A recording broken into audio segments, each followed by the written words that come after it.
Hello, fellow Century 21 Realtors. My name is Peter Sardelis, and I'm with Century 21 Capital in Ottawa. And I'd like to talk to you today about how to increase your odds of winning in a multiple offer situation. Multiple offers are difficult at so many levels, including disappointment from the buyers for not getting the house they want, and you as a realtor for having to start the process all over again. So how does a realtor increase their odds of winning? At your very first initial interview with the buyer, you prepare them for the probability and possibility of a multiple offer situation. You have them take the steps necessary so that they are prepared. For instance, you get them pre-qualified, but you have a pre-qualified letter or commitment of some sort that you can have in writing to share with the seller. It's going to create comfort in a seller's mind for your offer over somebody else's. I'll get back to that in a minute.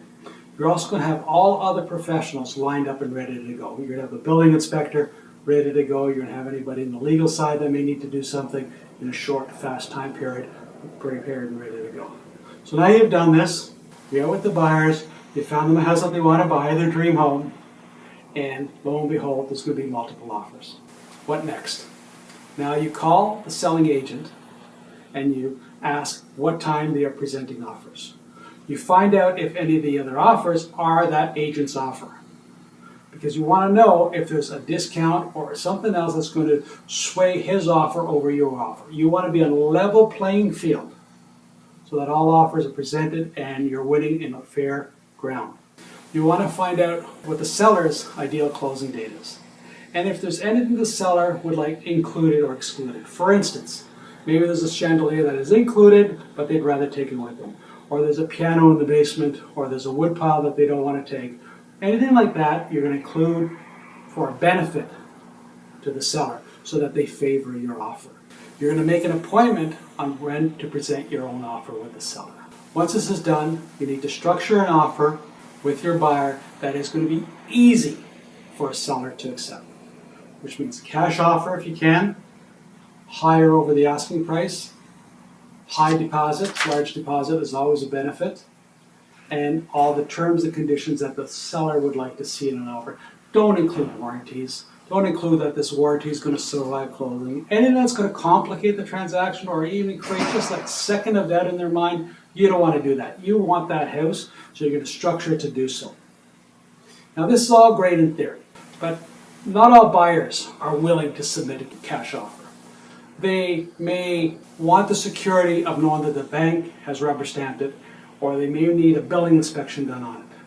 Now, a lot of the stuff can still be done before the offer is presented, simply by calling the bank and saying, look, we want to put an offer on this house, this is what we're going to be offering, and this is X amount of dollar do we need. Are we okay with that? And let the banker give them the okay. You may be able to do a pre-building inspection. It's going to cost you a little bit of money, but the benefit is there in the end. Sometimes there isn't time for this.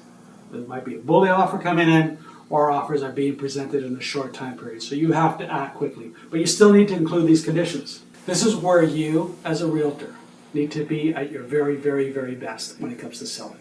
Because now you have to sell the benefit to the seller to accept that. So here's how it's going to play out. You're going to go to the seller's place. The other realtor's going to be there. You're going to go in the house. You're going to sit down. You're going to pay him a compliment on his house.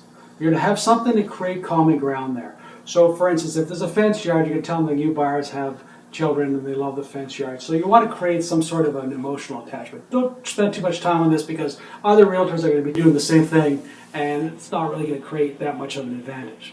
But go right into the offer. You're going to send them the price, show them what the price is, and then you can go directly to the conditions. After, of course, you've already talked about the closing date. So you're going to go to the conditions. So it's conditional on financing or conditional on building inspection or both. Work in hours, not days.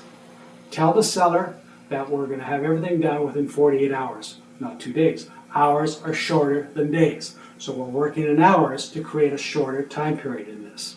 Have the building inspection pre-booked if you can, and tell them tomorrow, 3 o'clock, we're going to be doing the building inspection. By 6 o'clock, we should be done. We might need an hour or two to review anything, and then by tomorrow night, we'll be able to get you a firm commitment on your property. Create that vision, and when you're selling this, use your head, up and down, yes or no, whatever it takes in order for him to mimic you and get used to your presentation with him. So also tell them that your buyer is on standby, that they're either outside in the car, ready to go, just in case there's some small little changes that may need to be done to the offer. They can all have it all done and completed tonight. So I hope this video helps you in multiple offer situations. If it does, fantastic. If you want to use any part of this in a blog, I will attach a PDF to the email that you can take parts of. Use it in your sales meeting. Use it as a topic in your sales meeting. I also invite comments back because I love to hear what you have to say. I'm Peter Sardelis, Century 21 Capital of Ottawa, and you know I love your referrals. Looking forward to a very productive 2017. Take care.